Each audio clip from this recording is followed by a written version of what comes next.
ಕೇಳಿದ್ದೀರಾ. ಆದ್ರೆ ಆ ಕತೆ ಇನ್ನೂ ಮುಂದುವರಿಯುತ್ತೆ, ಇನ್ನು ಏನೇನೋ ನಡೆಯುತ್ತೆ. ಅದನ್ನೆಲ್ಲ ಮಾತ್ರ ನೀವಿನ್ನೂ ಕೇಳಿಲ್ಲ. ಈಗ ಕೇಳಿ, ಮಜಾ ಇದೆ ಫ್ರೆಂಡ್ಸ್. ಏನ್ ಗೊತ್ತಾ, ಒಂದೂರಲ್ಲಿ ಸಾಕಮ್ಮ ಅಂತ ಒಂದು ಅಜ್ಜಿ ಇರುತ್ತೆ. ಅವಳು ಒಂದು ಕೋಳಿ ಸಾಕಿರ್ತಾಳೆ. ಆ ಕೋಳಿನ ಕಂಡ್ರೆ ಅವಳಿಗೆ ಎಷ್ಟು ಪ್ರೀತಿ ಅಂದ್ರೆ, ಅವಳು ಏನು ಕೆಲಸ ಮಾಡ್ಬೇಕಾದ್ರೂ ಆ ಕೋಳಿ ಅವಳ ಎದುರಿಗೆ ಇರಬೇಕು, ಅದ್ರ ಜೊತೆನೆ ಮಾತಾಡ್ಬೇಕು, ಹರಟೆ ಹೊಡ್ಕೊಂಡು ಕಷ್ಟ ಸುಖ ಹೇಳ್ಕೊಂಡು ನಗೋದು ಅಳೋದು ಎಲ್ಲಾನು ಅದ್ರ ಜೊತೆನೆ. ಯಾಕೆ ಅಂದ್ರೆ ಅಜ್ಜಿಗೆ ಬೇರೆ ಯಾರು ಫ್ರೆಂಡ್ಸೇ ಇರಲ್ಲ, ಮನೇಲೂ ಬೇರೆ ಯಾರು ಇರಲ್ಲ. ಅಜ್ಜಿಗೆ ಜೊತೆಗಾತಿ ಅಂದ್ರೆ ಆ ಕೋಳಿ ಒಂದೇ. ಕೋಳಿ ದಿನ ಬೆಳಗಿನ ಜಾವಕ್ಕೆ ಎದ್ದು ಕೊಕ್ಕೊ ಕೊಕ್ಕೊ ಅಂತ ಕೂಗ್ತಿರುತ್ತೆ. ಆಮೇಲೆ ಬೆಳಕು ಹರಿತಿರುತ್ತೆ. ಇದನ್ನ ನೋಡಿ ನೋಡಿ ನೋಡಿ ಅಜ್ಜಿ ಏನ್ ಅನ್ಕೊಂಡ್ಬಿಟ್ಟಿರ್ತಾಳೆ ಅಂದ್ರೆ, ನನ್ನ ಕೋಳಿ ಕೂಗೋದ್ರಿಂದನೇ ಸೂರ್ಯ ಹುಟ್ಟತಾನೆ, ಕೂಗದೆ ಹೋದ್ರೆ ಸೂರ್ಯ ಹುಟ್ಟೋದೇ ಇಲ್ಲ, ಊರಿಗೆ ಬೆಳಕೆ ಹರಿಯೋದಿಲ್ಲ ಅನ್ಕೊಂಡ್ಬಿಟ್ಟಿರ್ತಾಳೆ. ಇವಳು ಎಂತ ಸ್ಟುಪಿಡ್ ಅಜ್ಜಿ ಅಲ್ವಾ ಫ್ರೆಂಡ್ಸ್. ಸೂರ್ಯ ಇನ್ನೇನು ಹುಟ್ಟತಾನೆ ಅಂತ ಸೂಚನೆ ಸಿಕ್ಕಿ ಕೋಳಿ ಕೂಗತ್ತ ಹೊರತು, ಕೋಳಿ ಕೂಗು ಕೇಳಿಸ್ಕೊಂಡು ಎಲ್ಲಾದ್ರೂ ಸೂರ್ಯ ಹುಟ್ಟತಾನ? ಆದ್ರೆ ದಡ್ಡರು ಅಜ್ಞಾನಿಗಳು ಹಾಗೇನೆ, ಸರಿಯಾದ ವಿಷಯನೂ ಗೊತ್ತಿರಲ್ಲ ಮತ್ತು ಅವ್ರಿಗೆ ಗೊತ್ತಿಲ್ಲ ಅನ್ನೋದು ಅವ್ರಿಗೆ ಗೊತ್ತಿರೋದಿಲ್ಲ. ಅಯ್ಯೋ ಸರಿ, ಈ ಅಜ್ಜಿಗೆ ನನ್ನ ಕೋಳಿಯಿಂದನೇ ಊರಿಗೆ ಬೆಳಕು ಹರಿತಿರೋದು ಅಂತ ಯಾವಾಗ್ಲೂ ಜಂಬ. ಊರಲ್ಲೆಲ್ಲ ಮೂತಿ ಸೊಟ್ಟ ಮಾಡ್ಕೊಂಡೆ ಓಡಾಡ್ತಿರೋಳು. ಒಂದು ದಿನ ಅವಳ ಮನಸ್ಸಲ್ಲಿ ಒಂದು ಯೋಚನೆ ಬರುತ್ತೆ. ಅಲ್ಲ, ನಾನೇನಾದ್ರೂ ಒಂದೇ ಒಂದು ದಿನ ನನ್ನ ಕೋಳಿನ ಎತ್ಕೊಂಡು ದೂರ ಎಲ್ಲಾದ್ರೂ ಹೊರಟೋಗ್ಬಿಟ್ರೆ ಈ ಊರಿನ ಜನರೆಲ್ಲ ಏನ್ ಮಾಡ್ತಾರೆ? ಬೆಳಕೆ ಇಲ್ಲದೆ ಹೇಗೆ ಬದುಕ್ತಾರೆ? ಇವ್ರಿಗೆಲ್ಲ ನನ್ನ ಬೆಲೆ ಅರ್ಥ ಮಾಡಿಸ್ಬೇಕು ಅಂದ್ರೆ ಒಂದು ದಿವಸ ಹೀಗೆ ಮಾಡಬೇಕು, ಆಗ ಇವ್ರಿಗೆಲ್ಲ ಬುದ್ಧಿ ಬರುತ್ತೆ ತಡಿ ಅಂತ ಒಳಗೆ ಯೋಚನೆ ಮಾಡಿ ಒಂದು ದಿನ ರಾತ್ರೋ ರಾತ್ರಿ ಕೋಳಿನ ಎತ್ಕೊಂಡು ದೂರದಲ್ಲಿರೋ ಅವಳ ನೆಂಟರ ಮನೆಗೆ ಹೋಗ್ಬಿಡ್ತಾಳೆ. ಅವಳು ಅಂದ್ಕೊಂಡಿರ್ತಾಳೆ, ಈಗ ಊರಿಗೆ ಬೆಳಕೆ ಹರಿದಿರೋದಿಲ್ಲ, ಎಲ್ರೂ ನನಗೋಸ್ಕರ ಹುಡುಕಾಡ್ತಿರ್ತಾರೆ ಅಂತ. 2-3 ದಿನ ಬಿಟ್ಕೊಂಡು ಎಲ್ರೂ ಪಡ್ತಿರೋ ಕಷ್ಟ ನೋಡ್ಬೇಕು ಅಂತ ಕುತೂಹಲದಿಂದ ಕೋಳಿನ ಸೊಂಟದಲ್ಲಿ ಹಿಡ್ಕೊಂಡು ಊರಿಗೆ ವಾಪಸ್ ಬರ್ತಾಳೆ. ನೋಡ್ತಾಳೆ, ಊರು ತುಂಬಾ ಮಾಮೂಲಿನ ಹಾಗೆ ಚೆನ್ನಾಗೆ ಬೆಳಕಿದೆ ಫ್ರೆಂಡ್ಸ್. ಎಲ್ರು ಅವ್ರವ್ರ ಪಾಡಿಗೆ ಅವ್ರವ್ರ ಕೆಲಸ ಮಾಡ್ಕೊಂಡಿದ್ದಾರೆ. ಅಜ್ಜಿಗೆ ಆಶ್ಚರ್ಯ ಆಗ್ಬಿಡತ್ತೆ. ಎಲ್ರೂ ವಿಚಾರಿಸ್ತಾಳೆ, ಇದು ಹೇಗ್ ಸಾಧ್ಯ ಅಂತ. ಅವಾಗ ಜನರೆಲ್ಲ ಅಜ್ಜಿ ನೋಡ್ಕೊಂಡು ಅಂತ ಹಂಡು ಬಡ್ಕೊಂಡು ನಕ್ ಬಿಡ್ತಾರೆ. ಅಯ್ಯೋ ಪೆದ್ದಮ್ಮಜ್ಜಿ, ನಿನ್ನ ಬುದ್ಧಿಗೆ ಹುಣಸೆ ಹಣ್ಣು ತಿಕ್ಕಿ ತಿಕ್ಕಿ ತೊಳ್ಕೊ ಒಂದ್ಸಲ. ಎಲ್ಲಾದ್ರೂ ಕೋಳಿ ಕೂಗೋದ್ರಿಂದ ಬೆಳಕು ಹರಿಯತ್ತೇನೆ ಮಂಗಮ್ಮ ಅಂತ ತಮಾಷೆ ಮಾಡ್ಬಿಡ್ತಾರೆ. ಆಗ ಅಜ್ಜಿಗೆ ಅರ್ಥ ಆಗತ್ತೆ, ಇಷ್ಟು ದಿನ ನಾನು ಭ್ರಮೇಲಿ ಬದುಕ್ತಿದ್ದೆ ಅಂತ, ಮತ್ತು ತುಂಬಾ ಅವಮಾನ ಆಗ್ಬಿಡತ್ತೆ. ಇಲ್ಲಿಗೆ ಬುದ್ಧಿ ಕಲಿತಿದ್ರೆ ಅಜ್ಜಿ ಜಾಣೆ ಆಗಿರ್ತಿದ್ಲು. ಆದ್ರೆ ಅಜ್ಜಿಗೆ ಮೊಂಡತನ, ಅಹಂಕಾರ, ಜನರೆಲ್ಲ ಮಾಡಿದ ಅವಮಾನ ಅವಳ ಎದೆ ಒಳಗೆ ಬೆಂಕಿ ಹೊತ್ಕೊಳ್ಳೋ ಹಾಗೆ ಮಾಡಿತ್ತು. ಆಗ ಅಜ್ಜಿ ದೇವರನ್ನ ಕುರಿತು ತಪಸ್ಸು ಮಾಡಕ್ ಶುರು ಮಾಡ್ಬಿಡ್ತಾಳೆ. ಹಗಲು ഇരുಳು ಒಂದೇ ಸಮ ತಪಸ್ಸು ಮಾಡಿ ಮಾಡಿ ಮಾಡಿ ದೇವರನ್ನು ಪ್ರತ್ಯಕ್ಷ ಮಾಡ್ಕೊಂಡ್ಬಿಡ್ತಾಳೆ ಫ್ರೆಂಡ್ಸ್. ಆಗ ದೇವರು ಪ್ರತ್ಯಕ್ಷ ಆಗಿ ಕೇಳ್ತಾನೆ, ಏನಮ್ಮ ನಿನಗೇನು ಬೇಕು ಅಂತ. ಅಜ್ಜಿ ಹೇಳ್ತಾಳೆ, ಈ ಊರಿನವ್ರಿಗೆಲ್ಲ ನಾನು ಬುದ್ಧಿ ಕಲಿಸ್ಬೇಕು, ಹಾಗಾಗಿ ಇಷ್ಟು ದಿನ ನಾನು ಏನ್ ಅನ್ಕೊಂಡಿದ್ನೋ ನನ್ನ ಕೋಳಿ ಕೂಗೋದ್ರಿಂದನೇ ಬೆಳಕರಿಯುತ್ತೆ ಅಂತ, ಅದು ನಿಜ ಆಗೋ ಹಾಗೆ ಮಾಡು ದೇವ್ರೆ ಅಂತ ಕೇಳ್ಕೊತಾಳೆ. ಅವಾಗ ದೇವ್ರು ಹೇಳ್ತಾನೆ, ಹಾಗೆಲ್ಲ ಮಾಡಕ್ಕಾಗಲ್ಲ, ಅದು ಪ್ರಕೃತಿಗೆ ವಿರುದ್ಧ ಅಂತ. ಅಜ್ಜಿ ಒಪ್ಕೊಳ್ಳೋದೇ ಇಲ್ಲ. ಇಲ್ಲ ಇಲ್ಲ ಇಲ್ಲ ಇಲ್ಲ, ನನಗೆ ಆ ವರ ಬೇಕೇ ಬೇಕು, ನನ್ನ ಕೋಳಿ ಕೂಗೋವರೆಗೂ ಸೂರ್ಯ ಮೂಡ್ಲೇಬಾರದು, ಅದಕ್ಕೆ ನೀನು ತಥಾಸ್ತು ಅಂತ ಹೇಳಲೇಬೇಕು ಅಂತ ಹಠ ಹಿಡ್ಕೊಂಡು ಕುತ್ಕೊಂಡ್ಬಿಡ್ತಾಳೆ. ಸರಿ, ದೇವ್ರು ಹೇಳ್ತಾನೆ, ಅಸಹಜವಾದ ವರಗಳನ್ನ ಕೇಳಿಕೊಂಡ್ರೆ ಅದರಿಂದ ಉಂಟಾಗೋ ಸಮಸ್ಯೆಗಳನ್ನು ನೀನೇ ಅನುಭವಿಸ್ಬೇಕಾಗತ್ತೆ. ಕೊಡ್ತೀನಿ ತಗೋ, ನನಗೇನು, ನಿನ್ನ ಕೋಳಿ ಕೂಗೋವರೆಗೂ ಸೂರ್ಯ ಹುಟ್ಟೋದಿಲ್ಲ, ಬೆಳಕಾಗೋದಿಲ್ಲ. ಆದರೆ ಈ ವರ ಈ ಊರಿಗೆ ಮಾತ್ರ ಸಲ್ಲತ್ತೆ, ಇಡೀ ಜಗತ್ತಿಗೆಲ್ಲ ತಥಾಸ್ತು ಅಂತ ಹೇಳಿ ಮಾಯ ಆಗ್ಬಿಡ್ತಾನೆ. ಅವತ್ತಿಂದ ಫ್ರೆಂಡ್ಸ್ ನಿಜವಾಗ್ಲೂ ಸಾಕಮ್ಮನ್ ಕೋಳಿ ಕೂಗಿದ್ರೆ ಮಾತ್ರನೇ ಬೆಳಕು ಹರಿತಿರುತ್ತೆ. ಆದ್ರೆ ಕೋಳಿ ಯಾವತ್ತೂ ಕೂಗೋದನ್ನ ನಿಲ್ಸೋದೇ ಇಲ್ಲ. ಹಾಗಾಗಿ ಪ್ರತಿದಿನ ಬೆಳಕು ಹರಿದು ಬಿಡ್ತಿರುತ್ತೆ.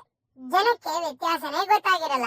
ಈಗ ಅಜ್ಜಿಗೆ ಪುನಃ ಅನ್ಸತ್ತೆ ಎಲ್ರಿಗೂ ಅರ್ಥ ಮಾಡಿಸ್ಬೇಕು ಅಂತ. ಅವತ್ ರಾತ್ರಿ ಪುನಃ ಕೋಳಿನ ಎತ್ಕೊಂಡು ಅವ್ರ ನಂಟ್ರು ಊರಿಗೆ ಹೋಗ್ಬಿಡ್ತಾಳೆ. ಅವತ್ ಬೆಳಗ್ಗೆ ಆಗತ್ತೆ ನೋಡಪ್ಪ, ಎಷ್ಟೊತ್ತಾದ್ರೂ ಈ ಊರಿಗೆ ಸೂರ್ಯನೇ ಹುಟ್ಟೋದಿಲ್ಲ. ಬೆಳಗ್ಗೆ 10 ಗಂಟೆ ಆದ್ರೂ ಬೆಳಕೆ ಆಗಿಲ್ಲ, ಕತ್ಲೇನೇ ಇದೆ. ಜನಕ್ಕೆಲ್ಲ ಗಾಬರಿ ಆಗ್ಬಿಡತ್ತೆ. ಎಲ್ರು ಹೊರಗಡೆ ಬಂದು ನಿಂತ್ಕೊಂಡು ಅಯ್ಯೋ ಏನಪ್ಪಾ ಇದು ಅಂತ ಆಕಾಶದ ಕಡೆ ನೋಡ್ಕೊಂಡು ಸೂರ್ಯ ಹುಟ್ಟೋದಕ್ಕೋಸ್ಕರ ಕಾಯ್ತಾ ನಿಂತ್ಕೊಂಡಿರ್ತಾರೆ. ಬೆಳಕಿಲ್ಲದೆ ಯಾರಿಗೂ ಕೆಲಸಗಳೇ ಶುರು ಆಗ್ತಿಲ್ಲ. 1 ದಿನ ಕಳಿತು, 2 ದಿನ ಕಳಿತು, 3 ದಿನ ಕಳಿತು. ಹೊಲ ಗದ್ದೆಗಳಲ್ಲೆಲ್ಲ ಬೆಳೆ ಎಲ್ಲ ಬಾಡ್ ಹೋಗಕ್ ಶುರು ಆಗೋಯ್ತು. ಎಲ್ರಿಗೂ ಟೆನ್ಷನ್. ನಿಧಾನಕ್ಕೆ ಎಲ್ರಿಗೂ ಅಜ್ಜಿ ಹೇಳಿದ ಮಾತು ನೆನಪಾಯ್ತು. ಎಲ್ರು ಅಜ್ಜಿ ಮನೆ ಮುಂದೆ ಬಂದು ಸೇರ್ಕೊಳ್ತಾರೆ. ದಯವಿಟ್ಟು ವಾಪಸ್ ಬಾರಮ್ಮ ಅಂತ 3-4 ಜನ ಹೋಗಿ ಅವಳನ್ನ ಬೇಡ್ಕೋತಾರೆ. ಅದೇ ಅವ್ರ ನೆಂಟ್ರು ಊರಿಗೆ ಹೋಗ್ಬಿಟ್ಟು ಬೇಡಿ ಅಜ್ಜಿನ ದಯವಿಟ್ಟು ಬಾ ಅಂತ ಕರೀತಾರೆ. ಅಜ್ಜಿಗೆ ಖುಷಿ ಆಗತ್ತೆ. ಇವ್ರು ಇಷ್ಟೊಂದು ಕಷ್ಟಪಟ್ಟು ಕಾಡಿ ಬೇಡಿ ತನ್ನನ್ನ ಬೇಡ್ಕೊಳ್ಳೋದ್ನೆಲ್ಲ ನೋಡಿದ್ಮೇಲೆ ಅಜ್ಜಿಗೆ ಈಗೋ ಸ್ಯಾಟಿಸ್ಫ್ಯಾಕ್ಷನ್ ಆಗತ್ತೆ, ಸಮಾಧಾನ ಆಗತ್ತೆ. ಸರಿ, ತನ್ನ ಕೋಳಿನ ಹಿಡ್ಕೊಂಡು ಊರಿಗೆ ಹಿಂತಿರುಗಿ ಬರ್ತಾಳೆ. ಎಲ್ರು ಅಜ್ಜಿಗೆ ದಯವಿಟ್ಟು ಹೀಗೆಲ್ಲ ಮಾಡ್ಬೇಡಮ್ಮ, ನಿನ್ ಕೋಳಿಗೆ ಕೂಗಕ್ ಹೇಳು, ಈ ಕತ್ಲೆಯಿಂದ ನಮ್ಮ ಜೀವನಗಳೇ ನಿಂತು ಹೋಗ್ತಿದೆ ಅಂತ ಕೇಳ್ಕೊತಾರೆ. ಅಜ್ಜಿ ಸರಿ ಕೋಳಿ, 1 ಸಲ ನೀನು ಕೂಗಬೇಕಂತೆ ಕೂಗೆ, ನಾವಿಲ್ದೇ ಇದ್ರೆ ಎಷ್ಟು ಕಷ್ಟ ಆಗತ್ತೆ ಅಂತ ಎಲ್ರಿಗೂ ಅರ್ಥ ಆಗಿದೆ ಅಂತಾಳೆ. ಕೋಳಿ ಅಜ್ಜಿ ಹೇಳಿದ್ಲಲ್ಲ ಅದಕ್ಕೆ ಕೂಗತ್ತೆ, ಕೊಕ್ಕೊ ಅಂತೆ. ಸ್ವಲ್ಪ ಹೊತ್ತಿನಲ್ಲೇ ಸೂರ್ಯ ಮೂಡ್ತಾನೆ. ಎಲ್ರು ಓ ಅಂತ ಕಿರ್ಚ್ಕೊಂಡು ಕುಣಿದು ಕುಪ್ಪಳಿಸಿ ಕೇಕೆ ಹಾಕೊಳ್ತಾ ಇರ್ತಾರೆ. ಮತ್ತು ಇನ್ಯಾವತ್ತು ಊರ್ ಬಿಟ್ಟು ಹೋಗ್ಬೇಡ ಅಂತ ಅಜ್ಜಿನ ಕೇಳ್ಕೊತಾರೆ. ಅದಕ್ಕೆ ಅಜ್ಜಿ ಅದೆಲ್ಲ ಆಗೋದಿಲ್ಲ, ನಿಮಗೆಲ್ಲ ಬೆಳಗ್ಗೆ ಆಗ್ಬೇಕು ಅನ್ನೋದಿದ್ರೆ ಇನ್ಮೇಲೆ ಈ ಊರಿಗೆ ನನ್ನನ್ನೇ ಲೀಡರ್ ಮಾಡಬೇಕು, ನಾನೇ ಈ ಊರಿಗೆ ಯಜಮಾಂತಿ, ಎಲ್ರ ಟ್ಯಾಕ್ಸ್ ಗಳನ್ನು ನನಗೆ ತಂದು ಕೊಡ್ಬೇಕು, ಹಾಗಿದ್ರೆ ಮಾತ್ರ ಇರ್ತೀನಿ, ಇಲ್ಲ ಅಂದ್ರೆ ನಾನು ಊರು ಹೊರಟೋಗ್ಬಿಡ್ತೀನಿ ಅಂತ ಹೆದರಿಸ್ತಾಳೆ. ಜನಕ್ಕೆಲ್ಲ ಭಯ ಶುರು ಆಗ್ಬಿಡತ್ತೆ. ಅಯ್ಯೋ ಸಾಕವ್ವ, 1 ಸಲ ನೀನು ಊರು ಬಿಟ್ಟು ಹೋಗಿದ್ದಕ್ಕೆ ನಾವು ಪಡಬಾರದ ಕಷ್ಟಗಳನ್ನ ಪಟ್ಬಿಟ್ಟಿದೀವಿ, ಪುನಃ ಕೆಲಸ ಮಾತ್ರ ಮಾಡ್ಬೇಡಮ್ಮ ಅಂತಾರೆ. ಇನ್ಮೇಲೆ ಎಲ್ರು ಟ್ಯಾಕ್ಸ್ ನ ನಿನಗೆ ತಂದು ಒಪ್ಪಿಸ್ತೀವಿ ಅಂತಾನು ಒಪ್ಕೋತಾರೆ. ಅಜ್ಜಿ ನಾ ಬಂದ್ ಕಡೆ ಎಲ್ಲ ನನಗೆ ಎಲ್ರು ಸಲಾಂ ಹೊಡಿತಿರ್ಬೇಕು ಅಂತ ಡಿಮಾಂಡ್ ಇಡ್ತಾಳೆ. ಎಲ್ರು ಅದಕ್ಕೂ ಹೆದರ್ಕೊಂಡು ಒಪ್ಕೊಂಡ್ಬಿಡ್ತಾರೆ. ಅವತ್ತಿಂದ ಶುರುವಾಗತ್ತೆ ನೋಡಿ ಅಜ್ಜಿ ಜಮಾನ. ಅಜ್ಜಿ ಇಡೀ ಊರಿಗೆ ದೇವರಾಗ್ಬಿಡ್ತಾಳೆ. ಕೋಳಿ ಅಜ್ಜಿನ್ ಕೇಳುತ್ತೆ, ನಿಜವಾಗ್ಲು ಜನ ಒಪ್ಕೊಂಡಿರೋದ್ನೆಲ್ಲ ಮಾಡ್ತಾರ ಅಜ್ಜಿ, ನೀ ಹೇಳಿದ್ನೆಲ್ಲ ಕೇಳ್ತಾರ ಅಂತ. ಅಜ್ಜಿ ಹೇಳ್ತಾಳೆ, ಸೂತ್ರ ಯಾರ ಕೈಲಿರುತ್ತೋ ಅವ್ರ ಮಾತನ್ನ ಎಲ್ರು ಕೇಳಲೇಬೇಕು, ನಾವಿಲ್ದಿದ್ರೆ ಬೆಳಕಾಗೋದಿಲ್ಲ, ಹಾಗಾಗಿ ಎಲ್ರು ನಮ್ಮ ತಾಳಕ್ಕೆ ಕುಣಿತಾರೆ ಅಂತಾಳೆ. ಕೋಳಿಗೆ ಸಖತ್ ಖುಷಿ ಆಗ್ಬಿಡತ್ತೆ. ದಿನೇ ಅಜ್ಜಿ ಶ್ರೀಮಂತೆ ಆಗ್ಬಿಡ್ತಾಳೆ. ಕೋಳಿಗೆ ಅಂತಾನೆ ಒಂದು ಚಂದದ ಗೂಡು ಕಟ್ಟಿಸ್ತಾಳೆ. ಇದನ್ನೆಲ್ಲ ನೋಡಿದ್ಮೇಲೆ ಆ ಊರಿನ ಕೆಲವು ಶ್ರೀಮಂತರು ಬಂದು ಕೋಳಿ ಹತ್ರ ತೂಸಿ ಹೊಡೆಯಕ್ ಶುರು ಮಾಡ್ತಾರೆ. ಕೋಳಿ ನೀನೊಬ್ಬಳು ಇದ್ರೆ ಸಾಕು, ನಾವು ಬೇಕಾದಷ್ಟು ಹಣ ಸಂಪಾದನೆ ಮಾಡಬಹುದು.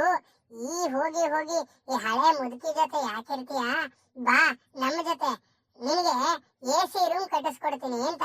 ಇನ್ ಕೆಲವ್ರು ಬಂದ್ಬಿಟ್ಟು ನಿನಗೋಸ್ಕರ ನಮ್ಮ ಮನೆ ಮೇಲೆ ಚಿನ್ನದ ಗೂಡು ಕಟ್ಟಿಸ್ತೀನಿ ಬಾ ಅಂತಾರೆ. ಬರ್ತಾ ಕೋಳಿಗೆ ಮಾರ್ಕೆಟ್ ಜಾಸ್ತಿ ಆಗ್ಬಿಡುತ್ತೆ. ಅಜ್ಜಿ ಅವರನ್ನೆಲ್ಲ ಓಡಿಸಿ ತನ್ನ ಕೋಳಿನ ಕಾಪಾಡ್ಕೊತಿರ್ತಾಳೆ. ತನಗೆ ಸಿಗ್ತಿರೋ ಪ್ರಾಮುಖ್ಯತೆನ ನೋಡ್ತಾ ಕೋಳಿಗೂ ಒಳಗೆ ಜಂಬ ಬರಕ್ ಶುರು ಆಗತ್ತೆ. ಒಂದು ದಿನ ಇದ್ದಕ್ಕಿದ್ದಾಗೆ ಏನಾಗುತ್ತೆ ಅಂದ್ರೆ, ಬೆಳಗ್ಗೆ ಎಷ್ಟೊತ್ತಾದ್ರೂ ಬೆಳಕೆ ಹರಿಯೋದಿಲ್ಲ ಊರೆಲ್ಲ ಮತ್ತೆ ಕತ್ಲೆ. ಇದೇನು ಎಲ್ಲ ಕಡೆ ಬೆಳಕೆ ಆಗಿಲ್ಲ ಇವತ್ತು ಅಂತ ಜನಕ್ಕೆಲ್ಲ ಗಾಬರಿ ಆಗ್ಬಿಡತ್ತೆ. ತರಿಕೆ ಪುನಃ ಎಲ್ರು ತಲೆನೋವು ಶುರು ಆಯ್ತಲ್ಲಪ್ಪ ಅಂತ ಅಜ್ಜಿ ಮನೆ ಮುಂದೆ ಗುಂಪು ಸೇರಿ ಗಲಾಟೆ ಶುರು ಮಾಡ್ಬಿಡ್ತಾರೆ. ಏ ಅಜ್ಜಿ, ಏನ್ ಅಜ್ಜಿ ಇದು? ದಿನ ಬೆಳಗಾದ್ರೆ ಮತ್ ನಿಂದ ಅದೇ ಸಮಸ್ಯೆ. ಒಂದ್ಸಲ ನಿನಗೆ ಟ್ಯಾಕ್ಸ್ ಕೊಡ್ತೀವಿ ಅಂತ ಒಪ್ಕೊಂಡಿಲ್ವಾ? ನೀ ಬಂದ್ ಕಡೆ ಎಲ್ಲ ಸಲಾಂ ಮಾಡೋದಿಲ್ವಾ? ನೀ ಹೇಳ್ದಂಗೆಲ್ಲ ಕೇಳ್ತಿಲ್ವಾ? ನಿನ್ನೆ ಯಜಮಾನ್ತಿ ಅಂತ ಘೋಷಣೆ ಮಾಡಿಲ್ವಾ? ಅಷ್ಟಾದ್ರೂ ಕೋಳಿ ಯಾಕೆ ಕೂಗ್ತಿಲ್ಲ, ಬೆಳಕೆ ಯಾಕೆ ಆಗ್ತಿಲ್ಲ ಅಂತೆಲ್ಲ ಕೇಳ್ತಾರೆ. ಅಜ್ಜಿಗೆ ಸ್ವಲ್ಪ ಗಾಬರಿ ಆಗತ್ತೆ.